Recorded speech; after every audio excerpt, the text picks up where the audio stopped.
When discoloration happens, time and patience are typically all that are needed for your sink's patina to restore its look and blend in with the rest of the surface. You may see shiny spots, but rest assured, the patina will return to these areas and even out across your copper sink. You don't need to do anything in particular to allow the patina to return, but if you would like to help the colors blend more quickly, here are a couple of tips from our team of Sinkologists. Wash your sink rigorously with hot soapy water and a Sinkology Breeze Scrubber.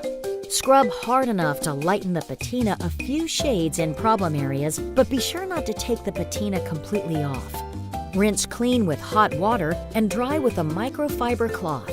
This intense scrubbing combined with hot water will help accelerate and blend the natural patina of your copper sink. Avoid using Sinkology's Defend Sealant or copper armor on shiny spots to let the patina process occur naturally. If you don't clean your sink regularly, you may also see some green buildup on particularly dirty areas. Don't be alarmed, this is just oxidation. Simply scrub the area with your Sinkology Breeze Scrubber or your fingernail until the buildup is removed, and then clean the area.